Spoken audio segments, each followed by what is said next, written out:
Abantu abamu bazze beemulugunya ku nsimbi ezimu eziteeberezebwa okuba ez'amankwetu Paalamenti zezeeyisa mu mbalirira era ensonga ezeekuusa ku bulabbayi n'obukenuzi gye buvuddeko zaaviirako okukwatibwa kw'ababaka abamu ku nsonga z'okusaba ekyoja mu miro okuva eri ssentebe w'akakiiko k'eddembe ly'obuntu nga zino nazo zaali zaakuyisibwa mu mbalirira. Akakiiko ka Paalamenti akalondoola ku nsaasaanya y'ensimbi y'omuwoomusolo leero kasibye kekenneenya alipoota ssaabalizi w'ebitabo bya gavumenti eraga nti waliwo omubaka wa Paalamenti eyaweebwa obuwumbi 2.7 nga zino zaasonsekebwa mu mbalirira ya minisitule y'ebyobulambuzi ne zituuka n'okuyisibwa Paalamenti. Ebyo biwandiiko biraga nti ensimbi zino zaamuweebwa okukulaakulanya ebyobulambuzi mu kuyita mu kampuni ye, ekireetawo ebibuuzo bingi ku ngeri gye yafunamu obutitimbe obwamuweebwa mu mbalirira. Ssentebe w'akakiiko akalondoola ku nsaasaanya y'ensimbi y'omuwoomusolo Muhammad Muwanga Kivumbi agamba nti nabo beewuunya omuntu Ssekinnoomu bwe yatuuka okufuna ensimbi zino ezaasonsekebwa mu mbalirira ya minisitule y'ebyobulambuzi. Eyabaddewo the biggest issue ebadde mu tourism eri ku kampani gye bayita eyo yakwata ensozi lw'Etooro n'egenda ne eno gye basima Sukuru nejja mu Paalamenti. Nanyiniyo mubaka wa Paalamenti wa kampuni eyo atula mu kakiiko ka budget yafuna billion 2.7 as a grant nti bagiwadde buki buwi.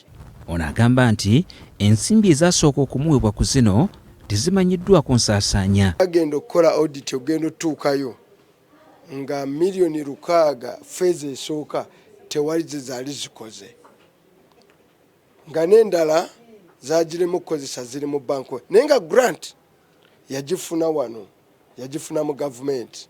Kivumbi ategeezezza nti nga ssentebe w'akakiiko akakiiko akawamu kasazeewo okuyita omubaka ono abeeko byannyonnyola. Tuyise omubaka oyo ne bannannyini kampani abalala bayina bajje mu Paalamenti batubulire era bafuna batya grant ya gavumenti. Amateeka galagira nti omubaka wa Paalamenti yenna baba baleeta ensonga ekwatako ng'owulire ekwatako olina okugenda wa sipiika n'oyogera nti nyina interest yakikola.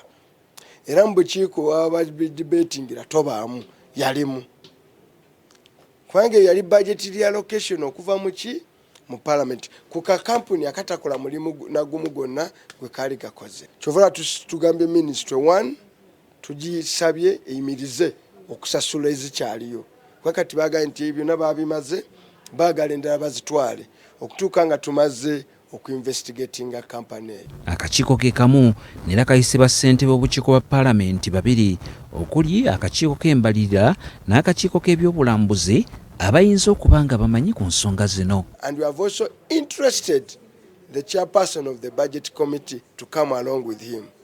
We have also interested the chairperson of the sector committee of tourism and trade to come with him. We want to trace the originality. Joseph Seruwoza, BBS Terefayina, agesigika.